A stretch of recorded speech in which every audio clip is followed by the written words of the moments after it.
Hello and welcome to BQ Prime. You're watching Talking Point, and guest today for me is Dinshaw Irani, CEO at Helios Capital. Dinshaw, thank you very much for joining us on BQ Prime. Let me begin with the first question.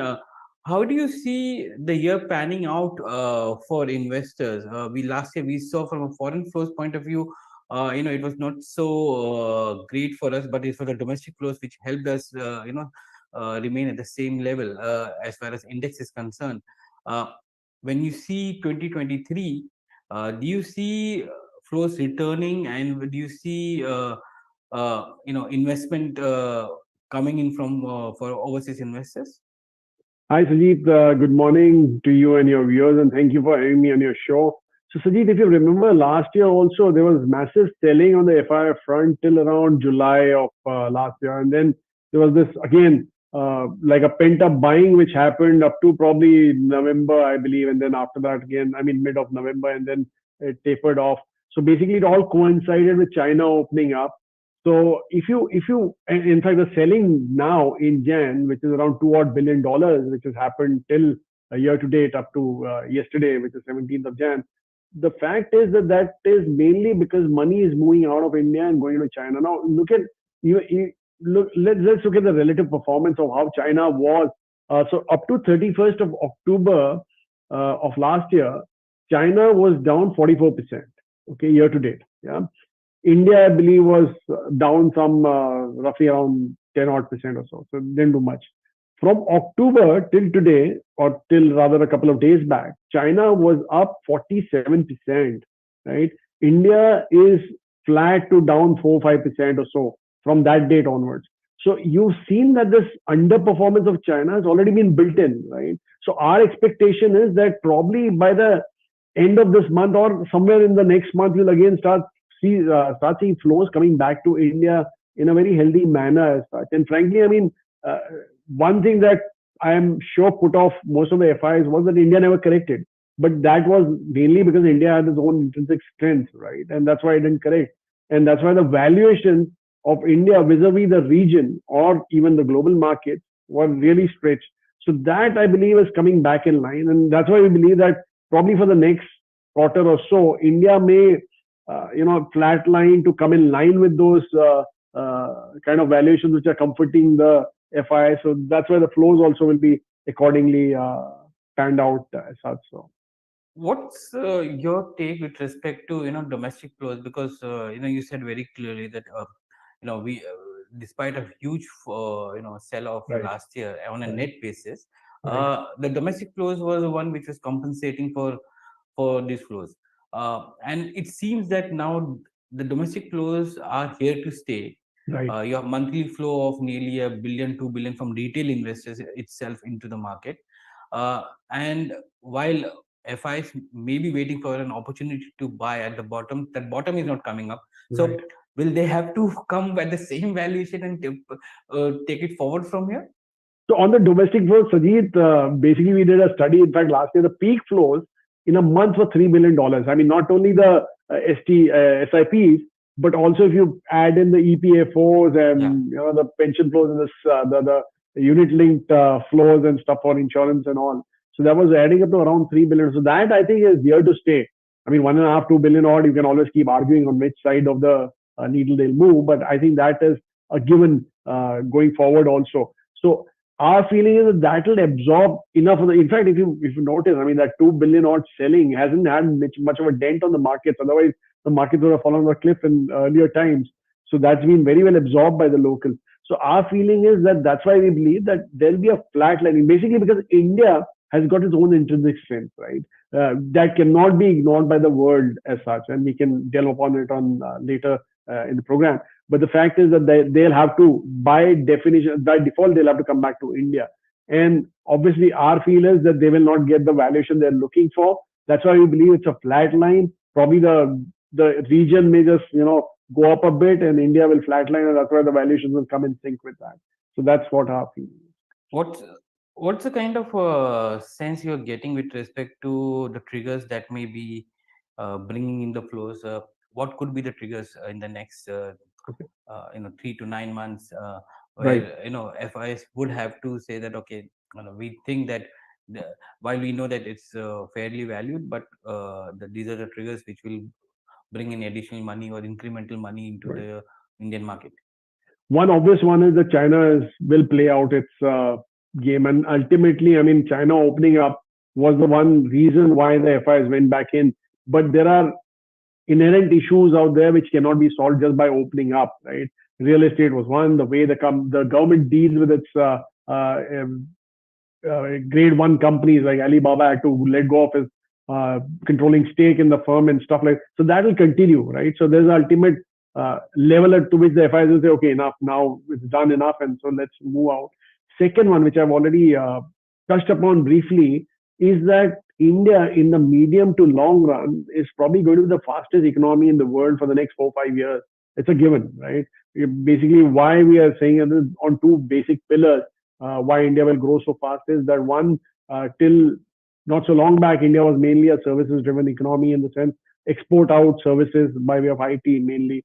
But with the PLIs coming in, and with China plus one playing out, and now to an extent Europe plus one also playing out, you'll see that manufacturing also is picking up pace. And I think the government has recognized this. If you've seen the sound bites which are coming out before the budget, they're talking about giving more emphasis to to the PLI schemes and stuff like that, add more schemes to it. So I think the government has gone into that game also to an extent. So that's why you'll see manufacturing exports picking up. And secondly, our consumption base. I mean, China, if you read recently, their population rates are coming off, while India it's moving up. And the fact is that the young population is the one which is moving up. In fact, we're the base to the largest working population in the world today as such. So that consumption is going to play out in a way. Rural has been lacking for a while now. In fact, if I remember right, from September of 21 onwards, rural has not kicked in. But we believe that now is the time when they'll also start kicking in. So consumption will play out, domestic consumption. These are the two main pillars which will ensure that the GDP growth is moving along at a very healthy clip. In fact, our feeling is that India will displace Germany by 25 or so, and Japan by 28 or so, to become the third largest economy in the world. Such a huge economy growing at this pace, Sajid, cannot be ignored, right? So not only FPIs, but even FII flows will definitely honor this kind of a growth. So that's our feeling. So do you see flows coming into the manufacturing sector? Means currently last year, if we look at how the indices performed, we had financials which came back in a big way with PSUs taking the charge. We had FMCG, which was the next best bet there. IT was muted. Do you see this year we could see some kind of fund flows coming into manufacturing as this the contribution of manufacturing due to PLI also goes up, and the Capex cycle also gets picked up by these companies? So, Sajid, basically, India has had its fair share of flows which are disproportionate to the region. And this has been happening from 1918, 19, or if I remember right, 18, 19 onwards. So that basically shows you that India is not a ETF play. It's not a passive play. It's an active play for most of the fund managers. So they're actively allocating additional funds to India. In fact, if I remember the data right, in 20, the world's the emerging Asia region saw outflow while India saw inflow. Right, so it's obvious that actively they were managing the funds. So that way, that has been very proactive. I mean, that flows are very proactive. So I don't see those trends changing to an extent. It could remain in, obviously, finance being the biggest chunk of our index. Obviously, the play will be that to a greater extent. And frankly, I mean, if you're looking at GDP growth in these kind of manner, what is going to drive that growth? One is obviously consumption, which is going to drive that growth in a big way. Capex may drive to an extent, but consumption has to kick in a big way to drive those growth. And obviously, any consumer-facing finance companies, be it NBFCs or private sector banks, which are more consumer-focused, I think they are the big players which are going to win this game going forward as such. In terms of Capex, you're right. I think thus far the government is the one which has been pushing the Capex ahead as such. But that also, to an extent, they can do that. I think it's about time that even the private sector starts participating and starts playing this game out to an extent. And that's why once that happens, obviously there'll be a big surge in growth going forward as such. Mm-hmm. My question was with respect to the PLI thing because nearly 3.2 lakh crores of investments across 14 sectors are there, right? I mean, they have to play out over the period of next 3 to 4 years for them to take advantage of the PLI scheme. Do you see big capex round uh, and thereby, manufacturing coming back to fore as a result of that? And so the investment now coming into manufacturing sector because of the kind of top line growth which we are looking at. So that's a very good question. Sajid, the point is that only that's what I was trying to tell you, that incentive driven capex, which is what is government is incentivizing, has done fairly well. As you rightly mentioned, some 3 lakh odd crores have been spent on the PLI scheme. I mean, on the capex related to PLI as such. And that's what the government also realized. And that's why they're saying we want to push that further, bring in new sectors as such. It's mainly the private sector, which is non-incentive driven, where there's not been much of capex. And that's mainly because they've got excess capacities today, because consumption for the last couple of years has not been that exciting as such. So once that comes in, you'll see the utilization levels going up. You'll see capex is getting kicked in as such. So I think that is what I was talking about when I was talking about the capex as such. And I think, frankly, I mean, the way the government has gone around with the PLI scheme, they've done a wonderful job. When they initially introduced those schemes, they actually had a tough time getting them right, to appeal to the investors as such. And that's why they got that formula right. They did that in the case of consumer electronics in a very good way. I think autos is yet to play out as such. So in the case of pharma, they did that tinkering and pharma picked up. So I think that's where I was talking about. Hmm.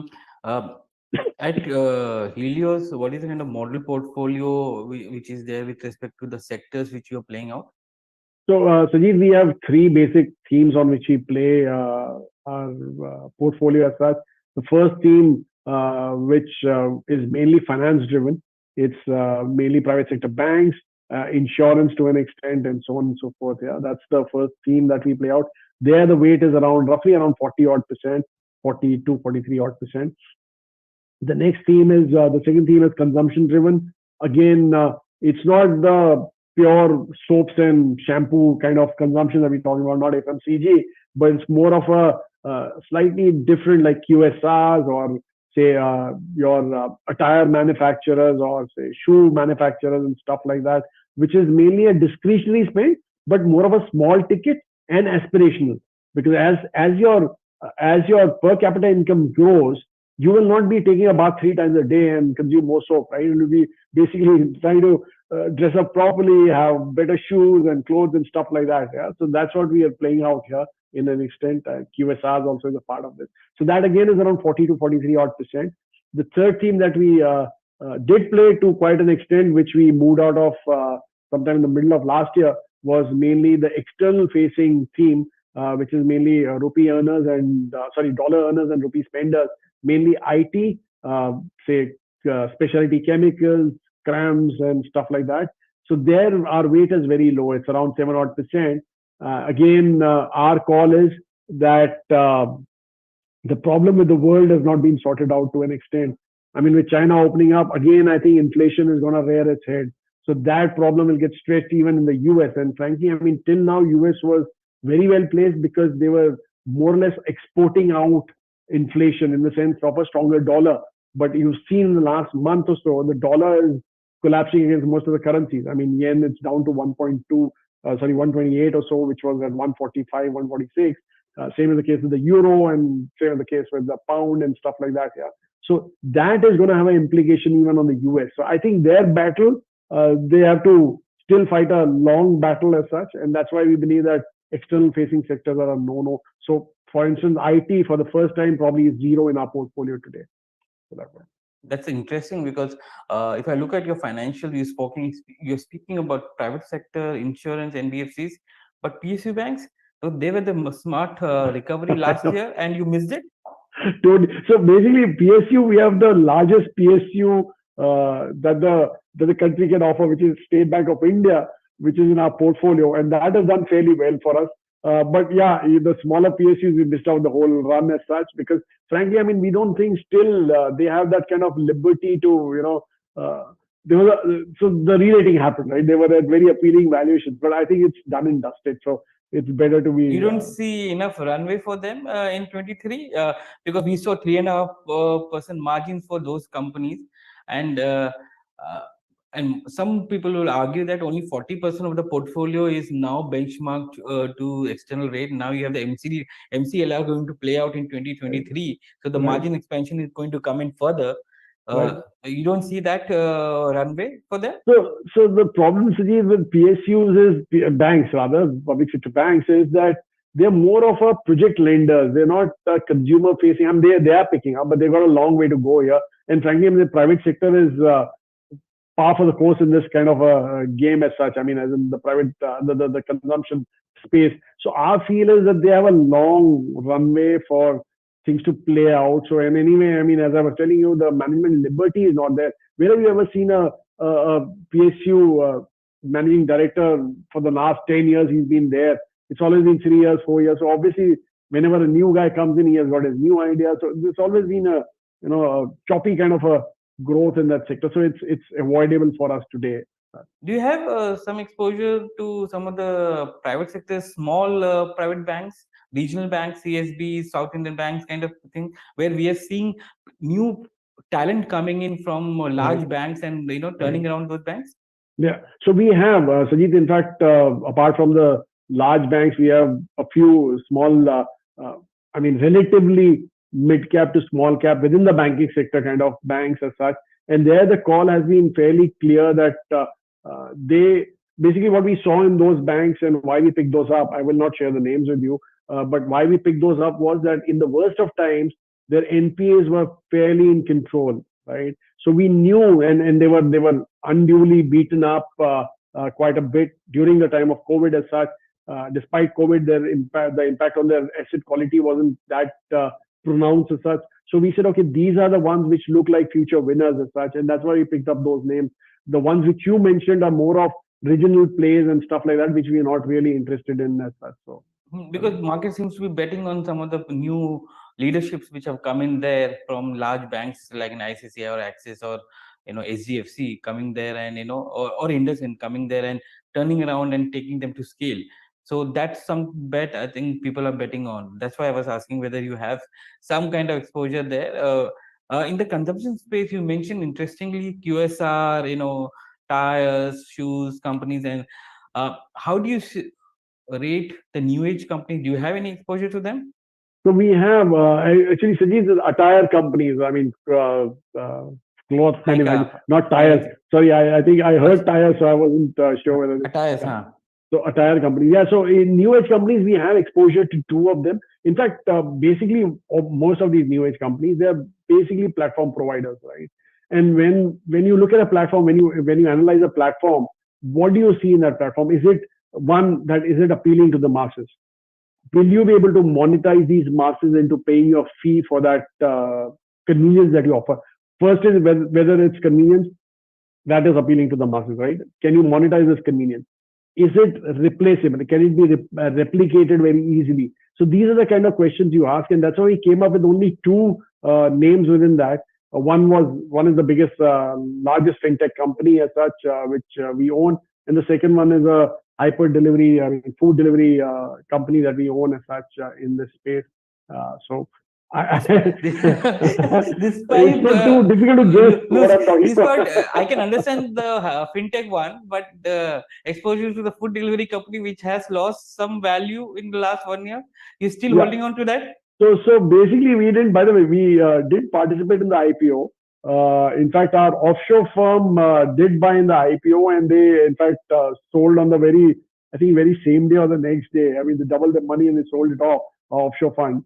But we didn't touch that till the time the most of the venom was out, right? I mean, there was this quite a bit of selling which happened in that stock. So somewhere in the 40s, when it was lying in the 40s, they came out with this results, right? So what we were looking for was we were quite convinced on the platform offering, but what we were not happy about was the way the management was going about its dealing with minority shareholders. So that's why we felt that they were more Has still it in that. improved since then? Because I don't think it's Yeah, improved since no, then. they did. They started, instead of coming out with just a press release, giving out this Q&A and stuff like that. They started doing calls and stuff like that. So which is What they good. have? Is it Yeah, because they have. only for select investors or with the public at large? No, I've attended some group calls, so I'm sure they've been doing some group calls as such, so that way. But anyway, even the management is open to meeting up and stuff like that. Earlier, they were very clear that we do once in a year and stuff. So that has come down a bit. Secondly, what we saw was that their delivery business, the food delivery business, was turning around, right? So that was a delta that we were looking for, and we realized that the focus has come back to making money rather than TAM, SAM, and all that stuff which a P like guy likes. They've realized what the public listed space likes, right? So they started turning that around, and that has fortunately improved from June onwards as such. And let's see what the December numbers look But the like. hyper delivery business they added to it, That is extended the break even, right? right. That I agree. That I agree. But the fact is that they've got enough money, or rather, a large enough kitty to last them for another couple of years to take care of the losses. And obviously, we are hoping that this also business turns around at some point in time, probably by say next middle of next fiscal or So, something. Dinshaw, I know you acquired it at a very low pricing as compared to the IPO pricing, but for an investor, when you're looking at a new age company, what should be the parameter or metrics they should be looking at to acquire such a company? So look at it this way, Sajid. Look at the what are we India. When I said that the largest base to the youngest population in the world, young population in the world, right? What does it appeal? What do these things? These are the kind of things that appeal to these guys. They look at convenience, right? In fact, I had my son coming over for the last couple of weeks. He was here with me, and every single day he ordered online. He didn't like home food. He just wanted to order online, and he used to have anything which was there. But I'm sure this is the millennials' way. This is the way This for is, the I agree Generation with X you. and I Z, agree with right? that part of it. But at the So end of look it, at the it has base. to. Look at the base. Today, there's only 1 crore kind of base which is appealing to this. I mean, the regular orderers as such. They have hit a 10 crore base. I mean, they have a base of 10 crore, but 1 crore are the consumers which are regularly ordering as such. Yeah. So you can imagine the kind of implosion that can happen, the kind of multiple growth that can happen out here. So there's a multi-year growth which is lying to be captured out here, and that is what we are playing for. As you gain scale, obviously you start gaining profits. So So that's what the 40 play. crore And as I families in India, they've hit 10 crores. I mean, that means uh, it's not the family. Look at it this is Sajid that one per family. I'm assuming that one per family will be ordering a day, right? no. I'm sure in your house there won't be only you who's ordering. Your wife will be ordering. Your kids are ordering and stuff like that. So that's a different game altogether. But And how does it translate into cash flows? Shouldn't we look at cash flows for them? yeah, so that's what I'm saying. So by the way, in the case of the food delivery business, there's been a EBITDA break even. So he's obviously looking at a cash flow break even very shortly in that case as such. So that is what I told you was the exciting part going forward. Hyper local, obviously there'll be a problem. But again, Sajid, as I said, that what do you look for in a platform? Is it appealing to the masses? Does it provide convenience? Yes, both the things are big ticks, right? Thirdly, is it replicable? Not really. I mean, if you look at globally, I mean, look at US, right? There's one DoorDash, which is a big guy out there, and the rest all are minority players. Look at China, which you can relate to, right? Meituan is the biggest guy out there. In fact, I think the market share is 70-75%, and the rest all are minors. So basically, it's a two-player market, and that's a global phenomenon. It's not only in India as such. So that is what we think, and these two are the guys who will capitalize on this as such. So, and I don't think they need to fight with each other to capitalize on that. And you've seen that, right? I get what you're saying, and it's basically the bet you're trying to see take in the future. But tell me one thing: if we also have another one which is coming in maybe in the next couple of months in the FMCG online space, which is there, and and the kind of valuation they're talking about is insane, right? They are into third party contracting, and from a FMCG value, the valuation which we give to traditional players like an HUL or an ITC, there are multiple X They're more. valuation. No, that's not the space which is appealing to us. It's no, not really. I mean, that's why I say that we look at some kind of a at least value going forward. And frankly, when you so the biggest problem is when you have a profit, you can relate to a PE, right? And that's the problem with the one which you're talking about. They already have a profit, but it's more of a D2C. I mean, direct to consumer kind of a model as such, which is frankly, I mean, long haul, you need a lot of money to burn there and stuff like that. And they're big players in that. I mean, why would a lever come into that space in a big way if he wants to take that fellow out as such? So I think that's what And the whole Levers thing is. is getting Yeah, it is. 10% of its sales through modern and e-commerce in any Right, case, right? right, right, right, right, right, So right. in that sense, it's 10% sales is more profitable than this Then one. yeah, this guy is 10x sales put together, I suppose. So no, that I agree. Finally, I just wanted to put your thinking at and tell us about budget. What do you feel the focus should be? Because last year we saw about focus coming on capex. We saw public capex coming, but not to that extent till the first 9 months. We hope that in the last quarter it may come into play as well. Going forward, given the kind of headroom that we have elections coming in. Uh, what could be the focus for the government? So, Sajid, one thing is clear: this is the last budget, full budget that will be presented before the next general election, which will happen May or something of next year. So that's one. So one can always imagine that there'll be a lot of populist announcements which will come through in this budget, something to do with the rural segment or to the poor segment and stuff like that. But hopefully that shouldn't be too much of a load. It should be more of you know bullet points being announced rather than real money being spent as such. So that is one hope going forward. Secondly, let's not forget that FY23 was a very good year in terms of normal GDP. We're looking at around 16% odd kind of growth in the normal GDP, which is not going to be the case in FY24. At the best stretch, it will be around 11%. 10 to 11 is what the band is looking at. So obviously the optics of that particular budget may not look that exciting in the terms of the tax collection and stuff like that. So it'll be a very steady kind of a tax collection. And secondly, I mean, the committed expenses of the government of India in FY23 would be roughly around 70% of the actual revenues as such. So our hope is that they stick to the fiscal guide, the fiscal deficit glide path that they had announced earlier, which should look at, I mean, the next year's deficit to be at 5.8, 5.9%, and going down to, I think, 4.5 by FY26. That's what the glide path was, if I remember right. So they have around a 3-year leeway to stick to that as such. Thirdly, our feel is that the capex focus should remain, right? As I told you, that the private sector is still not kicked in a big way. And what can the capex be? Mainly three big capex heavy things that can be introduced in the budget are mainly defense and roads, and probably to that extent, I think the third one was sorry, I forgot the name of the third one, but three major Railways. railways. Yes, that's the third one. Sorry, yeah, those are three major ones which take up the bulk of the capex as such. So I think that will remain as such. So that way. Fourth thing, which is the scary part, is there's a lot of sound bites coming out on capital gains, and maybe the government will tinker with those rates or the tenor of the.